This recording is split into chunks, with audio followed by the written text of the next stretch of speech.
Well, good evening. Happy Sabbath. No, it's not Sabbath here yet. So I welcome you to, we're doing this, the reading of God's celestial clock. And of course, this is our Friday night vespers. And I know I do a lot of reading.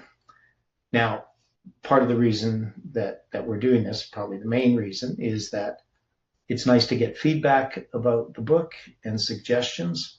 And I know it's difficult sort of to give feedback on something like this. One is you can't hurt my feelings, so you don't need to worry about that.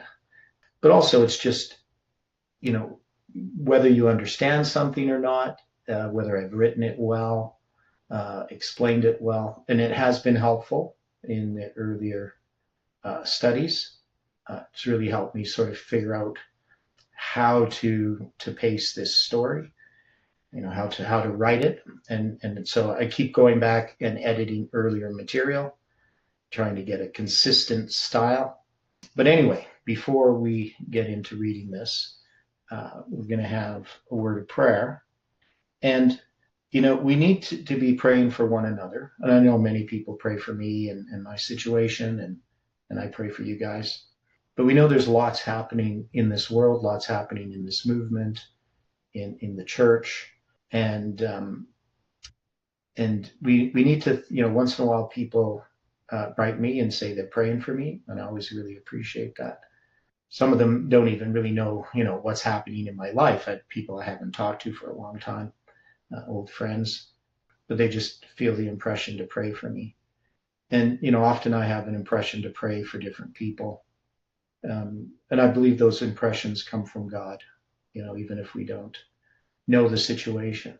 So we need to pray for one another and to pray for the studies, all the things that we're learning. As you know, I get sometimes a little weighed down with the responsibility that we have and trying to figure out how much responsibility we have to share things. It's like, we can't do everything. So we have the things that God puts before us to do. And so each of us needs to recognize what it is that we can do. So anyway, let's open with a word of prayer. Dear Father in heaven, we are so grateful that you have created this world, that you've created each one of us, and that you have sent your Son to die for us, and that you've given us your word to speak to us, that you've created the things in nature that reflect your character and your purposes. And we're thankful for the Sabbath, the time in which we get to enjoy nature and to spend time with you and in time of fellowship. We know for many of us, we don't have the fellowship of a local church, and that our fellowship sometimes, even though it's at a distance, is still a huge blessing. You know the needs that each of us have in our lives. You know the failings and the struggles that we face. And you know the disappointments that we experience. But we know, Lord, that you've allowed all of these things for a purpose. And we just pray that we can understand your purpose in our lives and that we can obey your voice. Be with us as we spend time together this evening is our prayer. In Jesus' name, amen. Okay. So, as I was saying, I do all of this editing. So I'm writing these chapters, and I'll just explain a bit about this. That it's a bit of work. I do enjoy parts of it because every time I write, I learn, and I'm trying to learn how to communicate. And this, of course, has been the story of my life.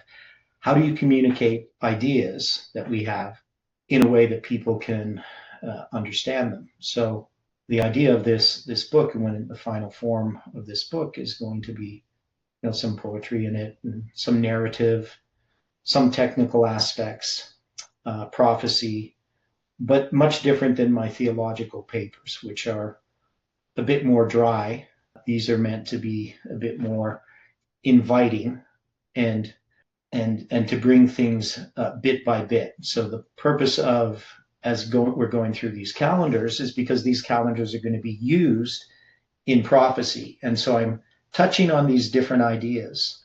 So in this section dealing with the Babylonian calendar, I have to think of, what am I going to say? I could just write a dry thing about the Babylonian calendar and how it worked, but here I'm going to be using, Ezekiel.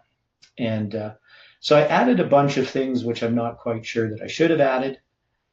So this is kind of the mashed together version of everything I wrote instead of my edited version. And that's because the edited version left out a lot of stuff that I wasn't really sure that I should have left out. So whether I should have everything in here or not, we can comment on it as we go along. Okay, to understand the Babylonian calendar, we must go to the place where it first intersects with the biblical one, the banks of the River Chebar. The slow water inscribes its mark, and I thought I put slow flowing water. I like that better. The slow flowing water inscribes its mark along the western border of the empire. And there stands Ezekiel. That's a typo. Let me see here. That's not right at all. Here, I'm going to go back. See, that one I didn't edit. I'm going to go back to the edited version. You'll read, because that one's just really messed up. I don't know what happened there. Okay, here, we'll go to this one. To understand the Babylonian calendar, we must go to the place where it first intersects the biblical on the banks of the River Chebar. The slow flowing river inscribes its mark along the western border of the empire. And there stands Ezekiel. See, this one still has the same problem. What did I do wrong here? There stands, I typed in something that didn't make sense. So maybe I'll go back to the other one. So they both have the same sentence that doesn't make any sense. Okay. So, yeah, so that's not what I wrote there. I don't know. Okay. Sabbath kept offering a small relief from the seat of deceit. There was a whole section that I wrote that's all just cut out. I don't know what happened to it. Here, I'm going to see if I can find it. Sorry about that. Okay. So I'm going to go back here. I have this in this other document. Yeah, this is like a whole section. Because anyway, how did I write that? What ended up getting cut out? Okay, so somehow I ended up getting rid of that. I don't know if I could go back. Okay, anyway, I'm going to have to re-edit that. So the idea here is, I can copy this part. There we see the prophet Ezekiel gazing out across the water, his feet cooled by the soft mud of its banks, and a small relief from the moist heat of the midsummer afternoon. We can almost hear his inner ponderings as he reflects on the events that carried him into exile with the Jewish captives, among whom was their king Jehoiachin.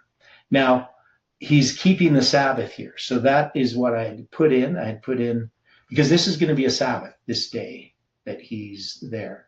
So there we see the prophet Ezekiel keeping the Sabbath, right? So somehow, I don't know how that got messed up, but I'll put that back in later. And that's an interesting point, this date that he is going to have this first vision. But we'll see this. Maybe it shows up later on. I did so much editing. But the idea here is we have this point where the Babylonian and the biblical calendar interact. And that's in the book of Ezekiel.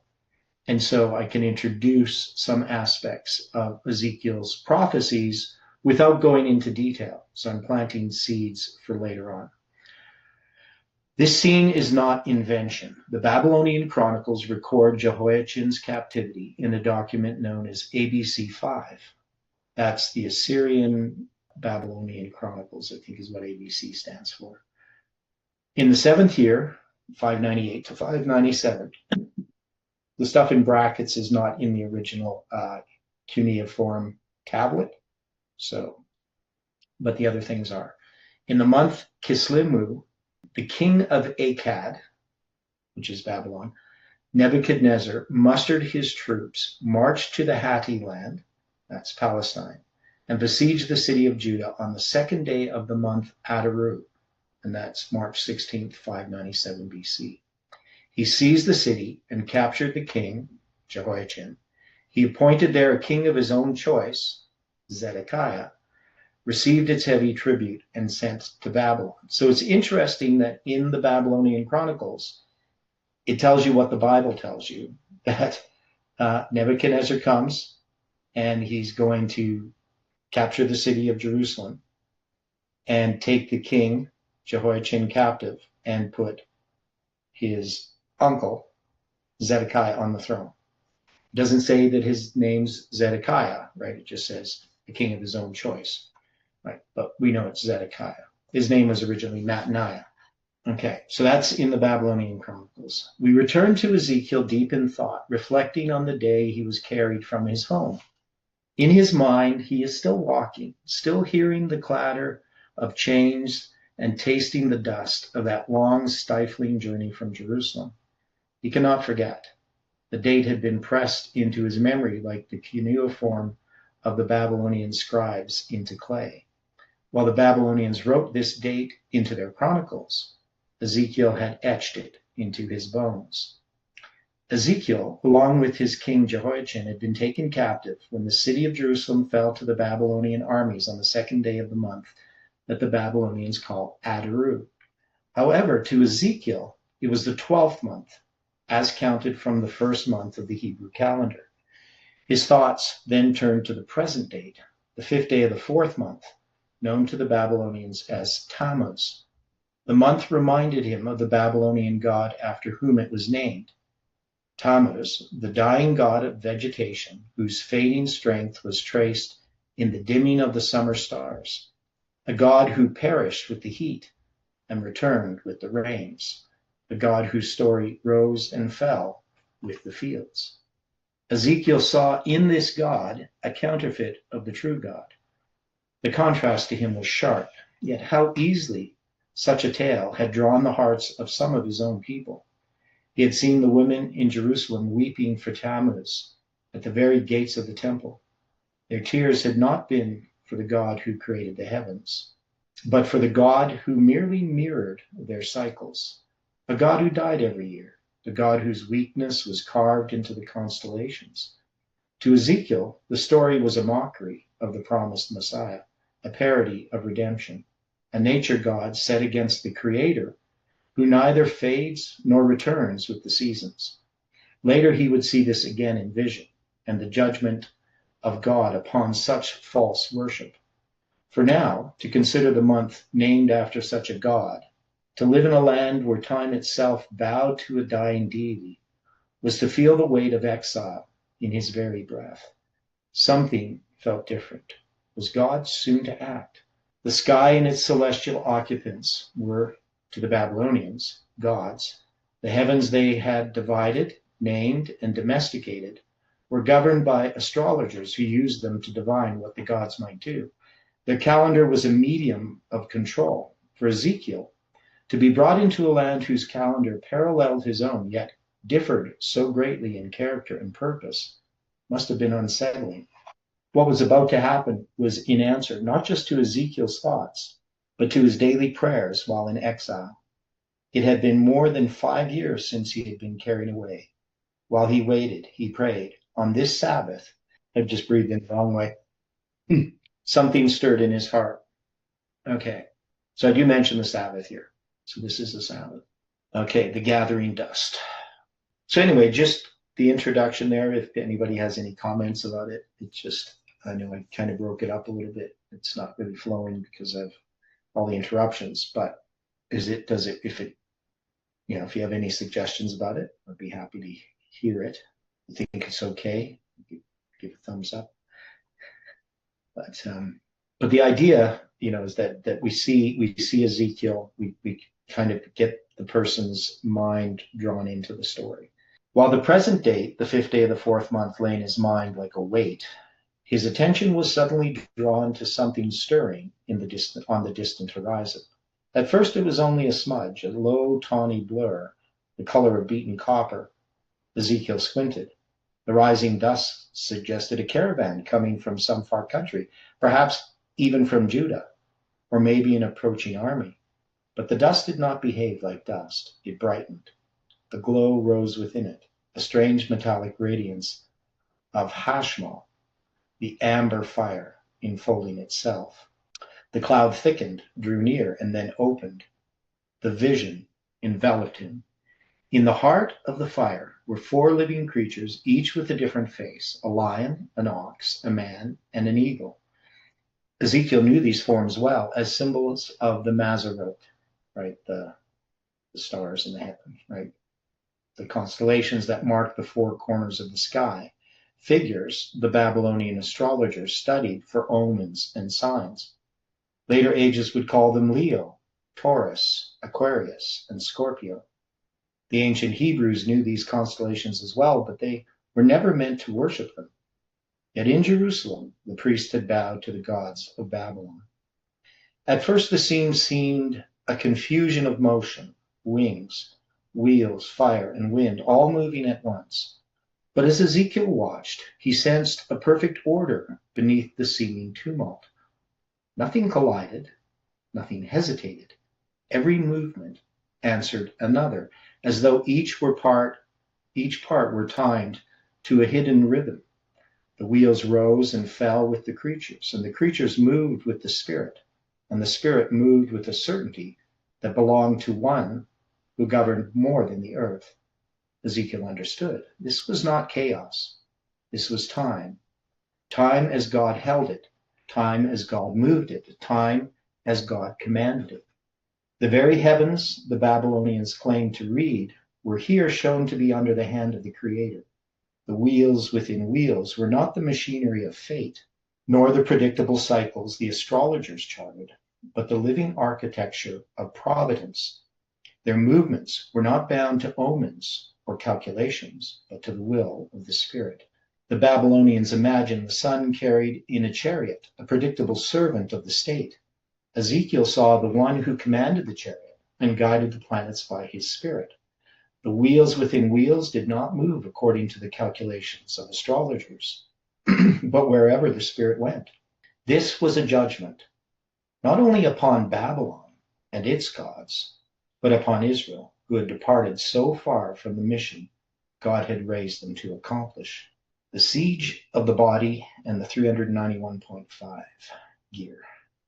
The vision left him trembling, but he was now given a command that was stronger still.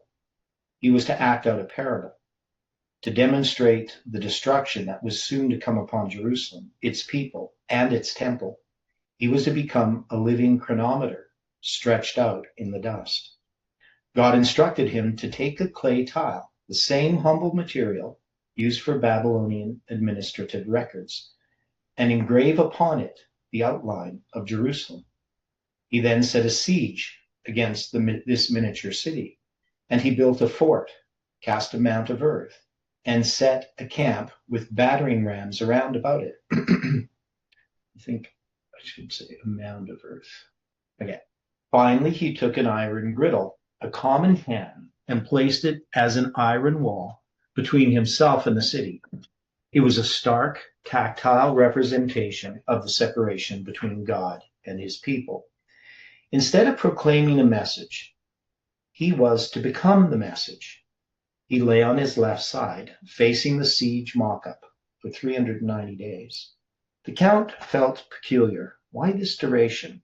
As he lay there day after day, he watched the moon rise and set, marking the Babylonian months, the 29 or 30-day blocks controlled by the king's decree.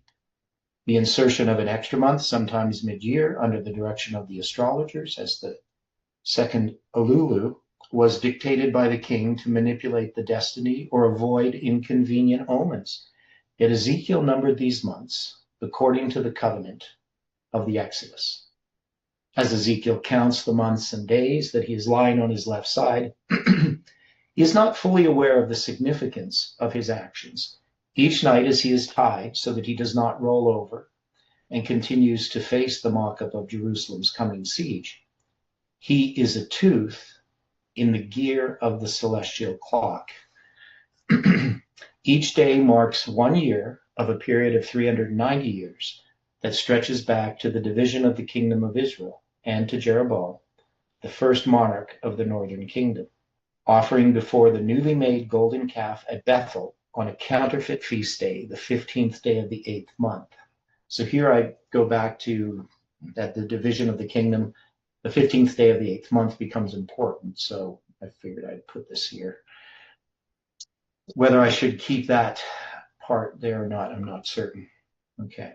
This count also stretches forward to the start of the siege by Nebuchadnezzar. It sets up a pattern which we will address in more detail later. While Ezekiel's focus is on the siege itself, hidden within his actions is the date for the destruction of Jerusalem, and specifically the temple, which occurs on Av 10, or the 10th day of the 5th month.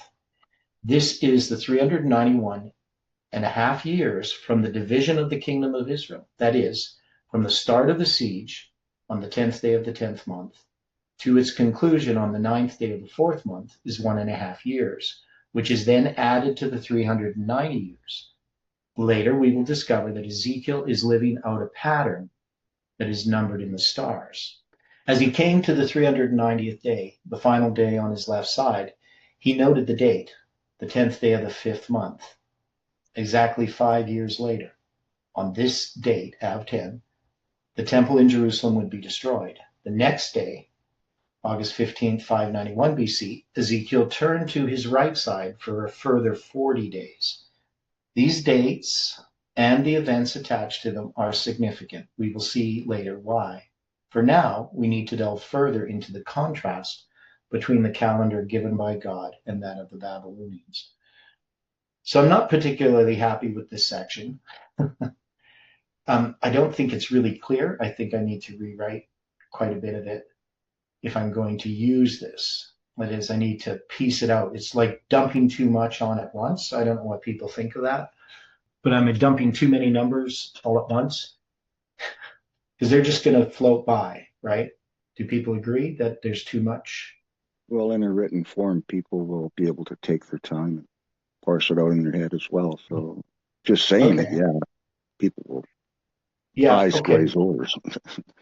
Yeah, but see, and I don't want to lose the reader like in reading. Like I don't want to have the reader read something that he doesn't comprehend or he doesn't hold on to.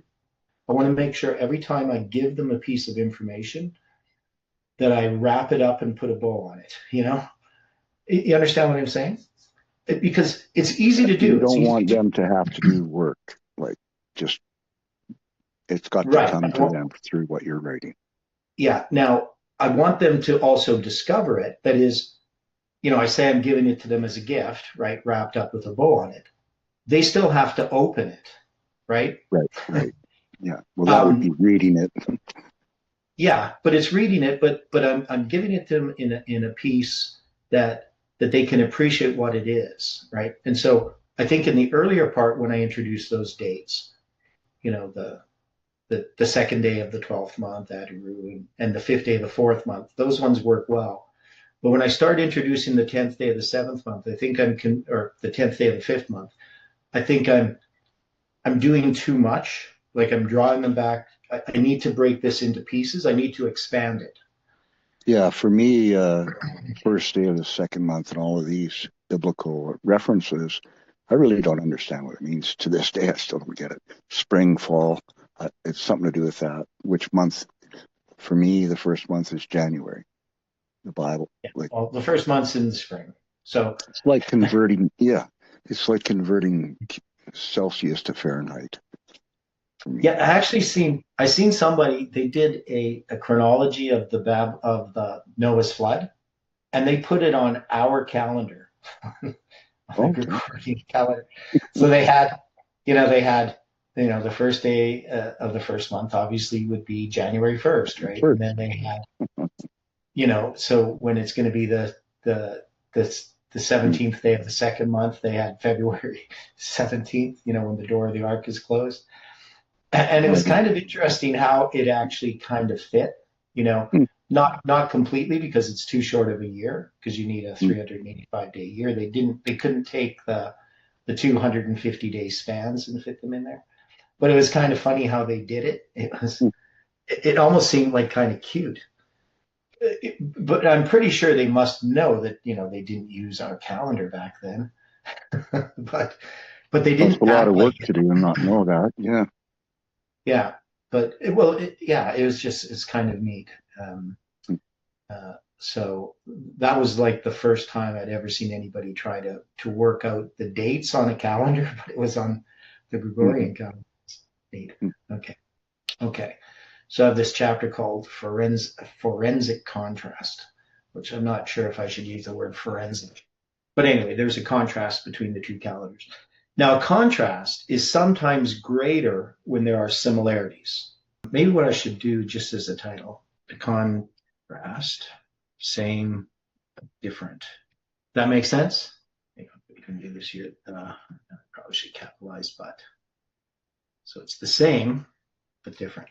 So a contrast is sometimes greater when there are similarities. The Babylonian calendar is a lunar solar calendar, just as the Hebrew calendar is. The months were based on the moon, and the year was based on the sun. And a leap month was added every 2 or 3 years to keep the year in line with the seasons. They even had a spring and fall iterations of the Akitu festival, which were tightly bound to the worship of their various state deities. In fact, the Babylonian Chronicles gives an account month by month of the activities leading up to the fall of Babylon on the night of October 13th, 539 BC, Tishri 16. This included the systematic gathering of the various physical idols throughout the realm to be brought ceremoniously to Babylon to be worshipped in the fall Akitu festival.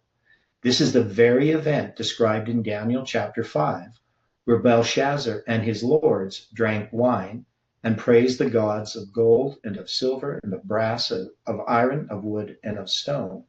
These gods that had spent over 6 months, they had spent over 6 months transporting into the city to secure their safety. Further, in the same hour came forth fingers of a man's hand and wrote over against a candlestick upon the plaster of the wall of the king's palace. And the king saw the part of the hand that wrote, Daniel 5, verse 4 to 5. That writing, foretelling what was to befall Babylon, was fulfilled that night. The Akitu festival context also underlies the administrative displays in Esther 1.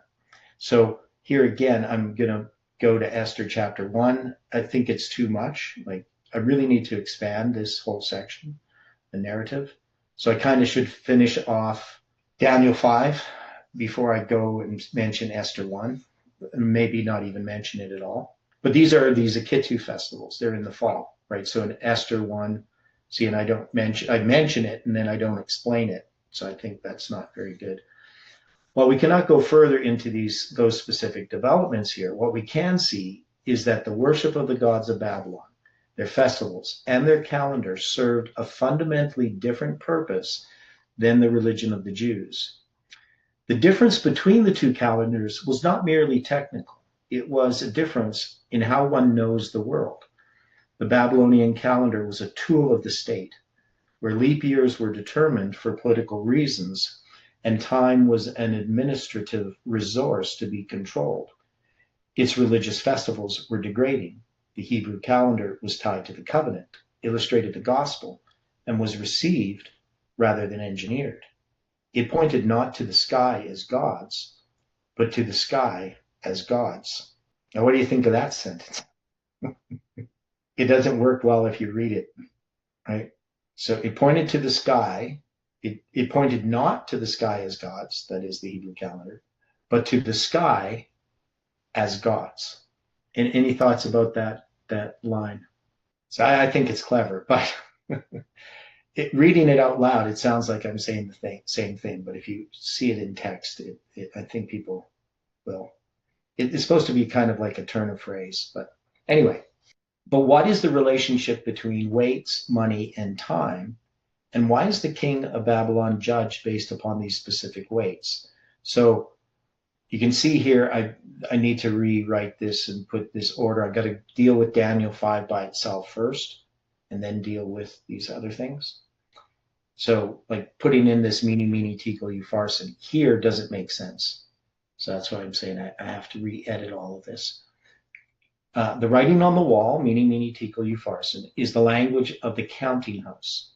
These are the weights, the mina, the shekel, and the half mina.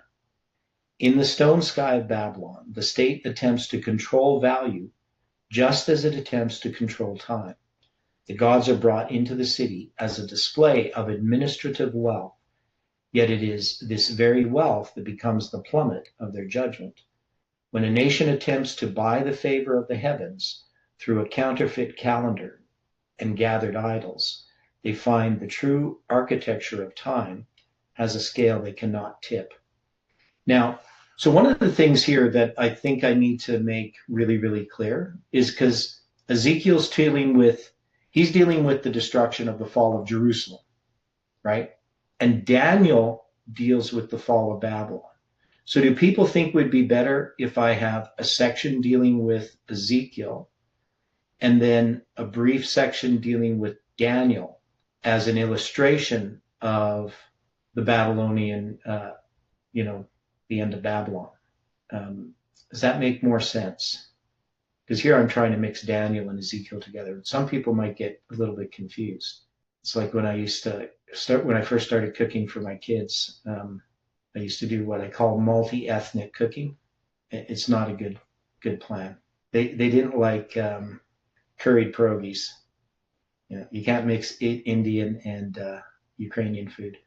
So I think the same thing here. I don't want to confuse people. I want to keep things a little more concise, but I started getting these ideas and writing them and then trying to figure out how to edit them. But any suggestion on that? Does that make more sense to leave Daniel out of Ezekiel? No comments on that? Well, that's what I think. So I know I have to edit this. Hidden within the final word, Upharsin, is an exact linguistic and historical convergence that Babylonian wise men cannot read. The root word is Perez, meaning divided, matching the fiscal half mina, but pronounced as Paras. It spells the Hebrew name for Persia. So, and that's why it said, Mene, tekel, Upharsin, right? And then it says, Mene, thou weight in the balances and found wanting. Let me see. How's it go? Tekel. I think it's Mina, thou weight in the balances, Tekel, thou found wanting. I can't remember how it goes. But I think I should use the Daniel section. And then Paris. And so your kingdom is divided and given to the Medes and the Persians, right? So the word Persians in Hebrew is parallel to the word divided for the Upharsin. Anyway, I need to make that really clear. At the exact hour the hand writes the financial decree of division, it names the executioner standing outside the gates. We must ask, is it a coincidence that the weights of the writing on the wall totaled 2520 gerahs, the same 7 times of prophetic history? So I don't think I'm going to put that in there at this point because there's not enough background information. Okay, in later chapters, we will see that Ezekiel's 390 and 40 days do not just address the soon coming judgment against Jerusalem. They're also attached to the fall of Babylon and even become a mirror of a larger history, a bridge back to the beginning of Israel's apostasy and forward to the restoration of spiritual Israel. While the Babylonians painted the heavens on their walls to freeze eternity into a pattern they could predict, Ezekiel lay in the dirt, proving that the true architecture of time belonged to the one who set the lights in their courses. See, in this paragraph dealing with not just that he's dealing with the destruction of Jerusalem, but also the fall of Babylon, then I could move, after I deal with Ezekiel, I could move to Daniel and as another illustration. That's what I'm thinking. But yeah, it's all mixed up here. On the day of Ezekiel's first vision, as the sun sank behind the Chebar, the stars emerged, and the same stars that shone over Noah, Abraham, Isaac, and Jacob, and would one day guide the Magi to behold Christ. Ezekiel's vision contains a thread that ties history together, guided by a celestial clock that moves with a precision no king could command. So you can see I'm not flowing smoothly into this closing paragraph of that section. So that kind of sums up what I wanted to say in that section. Okay. So now I go back to this idea of the watchman, which I have in the beginning of the book, dealing with this epistemological antidote. So this I probably need to rewrite a little bit. But understanding this architecture requires an epistemological antidote to the entrenchment of modern chronology. And I don't know if this is a good place to address it, but in the book of Ezekiel, we have this conflict, which we've been studying in the morning studies, dealing with how to measure the kings of Judah and Israel. In the book of Ezekiel, that comes into play because Ezekiel is counting the years of the captivity fall to fall as Jehoiachin's reign, and he's counting spring to spring for Zedekiah's reign. And he tells you when he's counting fall to fall when he needs to. And most people never pick up on that. So that's what this is dealing with. And I don't think it goes here in this section dealing with, because I'm dealing with Ezekiel, but maybe I would deal with this later on in the book when I'm dealing with Ezekiel's prophecies.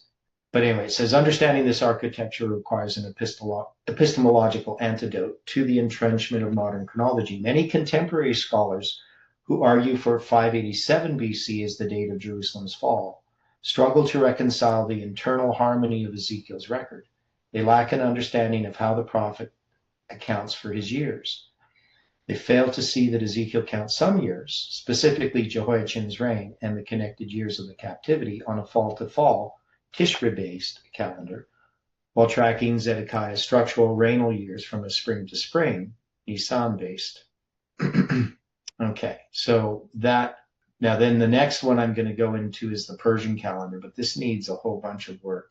I don't know if I want to read this. I did write this out.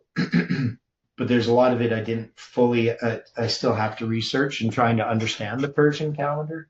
Now, we don't end up using the Persian calendar in any of our Bible chronology. And I need to understand this calendar a little bit better. Now, it is very similar to the Egyptian calendar, but it's, it's centered around its religion. So it has a 360-day calendar with 5 extra days added. Right? But it's not a calendar I had studied before. The main thing about the Medes and the Persians, and maybe what I'll do is I'll bring, that's what I'll do. This makes sense. I'll deal with the Persian calendar with the fall of Babylon. There we go. I can deal with the fall of Babylon and deal with the Medes and the Persians there. And that would be a natural flow. Then, so to go from Ezekiel for the Babylonian calendar makes sense, and to go to the fall of Babylon for the Persian calendar, even though the Babylonian calendar is being used there as well. I don't know what people think of that. But the thing about the law of the Medes and Persians, and what I'm trying to do with these calendars, so there's a number of things. So obviously I'm planting seeds for later on in dealing with the biblical prophecies. So that's why I wanted to deal with Ezekiel's first vision. That's why I want to deal with Daniel's in Daniel chapter 5, because I want to deal with the fall of Babylon and Cyrus. So that needs to be expanded quite a bit. But that would be the Persian calendar. We would introduce the Persians there, even though it doesn't mention the Persian calendar in the Bible. Okay. So I'm not going to read this section. So, and as I said, I didn't have much to read today. But we can talk about it a bit more, and anything else people want to talk about as well. So you guys are going to have to do some talking, is what I'm trying to say. Well, I was going to ask you about that August 14th, 591. Okay, so yeah, and so some of this stuff I need to make. Well, I'm going to have diagrams in here as well. So Ezekiel begins lying on his left side on the 5th day of the 4th month, which is July 21st, just as it is in Millerite history. July 21st, Boston, when Samuel Snow, that's where he rides up on the horse and gives his presentation that it's midnight, right? So that's midnight. So Ezekiel starts at midnight. And that's another thing I really need to work in, is some of this symbolism dealing with, like, I want to plant these seeds, but you can't give too much. I was looking at your I was looking at your notes that you did in 2016. With Yeah. the So what flood. ends up happening? So what ends up happening? He starts lying on July 21st. Now he's going Right. to be 390 days. So if you add if you go and we learned this in the message, right? Jeff had taught this. Right. How many days was there from midnight to the midnight cry? So from July 21st in Boston to Exeter, how many days? You remember? I don't remember it there though. It's 25 days, right? So if you go Okay. from, Okay. and you just think about it, if you think about, okay, I'm going to go from July 21st and there's 31 days in July, right? Right. So that means I would take, 10 days there. And then to the 15th of August, that's 15 days. So 10 plus 15 is 25. If you add 25 to 365, how many days is it? Let's So 365 days in a year plus 25. give me a minute. That's 90. Was it 391? 390, right? 390. Right. 25 plus 365 is 390. So that means Okay. he lies on his left side on July 21st, and Right. then 390 days later, he's going to lie on his right side, and that's going to be August Right. 15th, right? Right. So he lies. He starts the 40 days at the symbol for the midnight cry, right? So he Right. starts at midnight. 390 days later, he's going to end up on August 15th. Now, of course, the last day that he lies down on his left side, he still has to lie down that day, right? That day Right. is the 10th day of the fifth month. And then the next day is, of course, the 11th day of the fifth month, but that's going to be August 15th. So, because he's only done 329 days by the time he gets to the last day, right? Once he Okay. finishes that last day, he'll be in the next day. so, Okay. so that was the point. Is he ends up on the 10th day of the fifth month is the last day he lies on his left side, and then the next day he lies on his right side is going to be August 15th. So we got the midnight and the midnight cry tied in there, plus the 10th day of the fifth month, and then his third vision is going to be on the 10th day of the fifth month as well. So the one in chapter 20. So this keeps pointing towards the date of the destruction of the temple in Jerusalem on the 10th day of the fifth month in 586. So, but yeah, so that's a good question. And those are things like I want to be able to put some of these little details in there in such a way, like maybe if I do something like, if he starts on July 21st and ask that question, you know, 390 days, what date would it bring to? So that would be 365 plus 25. So you have to count 25 days from July 21st the next year, right? So those types of things are, little images and diagrams and things that I can help, the person to think it through, and not just the language, right? So if I have these little boxes, right, where you show that, how the 390 works, that might be helpful for some people. The thing is, you have to make the book that it's accessible for different types of minds, right? Because one of the things I learned, teaching guitar is not everybody does not think the same. People all have different ways in which they process information, how they visualize things. Obviously I teach adults and children, they're all different. So you want to have something for each person reading the book. I think most people can follow the story part of it, but I think when you start adding the chronological details, those things can kind of get buried if the person gets buried in them if you give them too much too quickly. So that's the thing that I'm working on with this, and I'm getting better as I'm going along, I think, at doing this, but it's gonna take a lot of work, and I'm trying to organize my life so I'm not exercising as much, but I'm gonna do more intense exercise, so I have more time to write, and of course I'll have less students in the summer, right? Because I do spend a lot of time walking, and walking's a good exercise. I was walking 25 kilometers a day, and that's a little too much. It takes like 4.5 hours out of my day, right? So I don't need to walk that much if I do more intense exercise. But anyway, that was a good comment there, William. Anyone else on any questions, any topics? Okay. But nobody has any thoughts? Okay, so I guess what we'll do is we'll leave it at that. I'll try to have a bit more to read. I do have a bit more time this week. I'm going to try to get that section rewritten and get the calendar of the Medes and the Persians, and probably even the Greek section. The Greek calendar is just kind of a continuation of the Babylonian calendar, but there are some stories I want to tell. So I'm thinking with the Greek calendar to tell the story of Esther and that battle with the Greeks. And so it's kind of doing the transition from Persia to Greece. And then the Roman calendar, I haven't decided what to do with that one, how I'm going to introduce that. But, we got Julius Caesar, so I figure it's something to do with Julius Caesar. And then we have the papal calendar. Well, that's Pope Gregory, right? So we got that. But I'm not sure how those stories, not sure how I'm going to write those stories yet. I haven't thought enough about it. And then we also have the Islamic calendar. So that follows the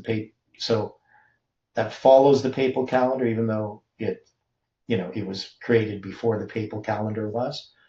But the papacy was created before Islam was created. So I'm going to Rome, pagan and papal, then the Islamic calendar. And then I'm going to deal with the Mayan calendar, right? So the Mayan calendar becomes interesting as a symbol, and it's a day count calendar. So we got all these different calendars, going from the Egyptian calendar to the biblical calendar, the Exodus calendar. Then we have the Babylonian calendar. And what I might even do with that too is just show how the Jews ended up. I might tell the story of Ezra, because we got the first day of the first month and the first day of the fifth month in there. And I think that might be a good place to address how the Jews ended up with the Babylonian month names. Because in the book of Nehemiah, now in Ezra, and I'll just show you this here. So I'm going to go to my Bible. So in the book of Ezra, obviously we know in Ezra 7:9, it's going to talk about on the first day of the first month began he to go up to Babylon. On the first day of the fifth month came he to Jerusalem, right? So we know that he's counting the months just as Ezekiel does. But when we go to Nehemiah, right? So you're going to have here the words of Nehemiah, the son of Hilkiah, and it came to pass in the month Kislev, in the 20th year, as I was in Shushan the palace. So it's interesting here that Nehemiah is using the Babylonian month names. He doesn't say that it's the 9th month, right? He just says it's the month Kislev, but it is the 9th month, right? So the question is, why does he do that? And so I might address some of that. And then in chapter 2, it came to pass in the month Nisan in the 20th year of Artaxerxes, the king. Now it's interesting here because Nisan, of course, is the first month, but notice these are both in the 20th year. So he's going to be in the 9th month in the 20th year, but the 9th month comes before the first month, right? So this is a good place to illustrate. One is it addresses the argument that the Jews are counting the reigns of the kings of Persia fall to fall, even though the kings of Persia count their own reigns spring to spring.